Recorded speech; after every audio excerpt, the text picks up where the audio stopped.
Jean kasi yung mas close niya talaga yung kapatid ko. So, tinanong ko siya kung ano daw yung... Sige, cancel na natin. Oo. Cancel. Hindi, Hindi, joke lang. maliban Hindi, sa joke lang, akin. joke Ayan. lang. So, ayan, tinanong ko siya kung ano daw yung hindi makakalimutan niyang memory niyo. So, ang sabi niya, one time daw, nag-fellowship kayo sa bahay nila.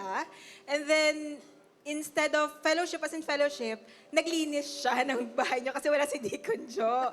So, alam mo na, Tin, na please allow Jean to continue to live as a Disney princess. Kasi alam mo na, sinabi mo na rin naman yan, di ba? So, yung others, yung akin kasi medyo baka mapahaba. So, basahin ko na lang to. Sige. So, and agad, as you unite today in marriage as partners in life, may your happiness be fulfilled and your love be as unending as the rings you wear. May your bond grow deeper and your joy greater with each passing day, for we know that love is not measured by length of days, but by the depth and care and respect for each other every day.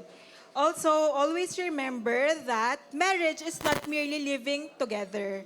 So, it is two people uniting hand in hand to serve God, always considering God in everything. And may you never, ever, ever, ever take each other's love for granted. Kasi feeling ko doon nagsastart mawala yung spark. Right. And always remember the feeling of miracle na out of all the billion people in the world, God had chosen both of you for each other. Yun. So, be inspired, be more inspired to serve God more, and I love you both in the Lord. Congratulations. Ayan. Palakpakan naman natin si Ate Ian. So you have to pass the mic. Ayan. Mamaya may quiz po tayo. Hindi, joke lang.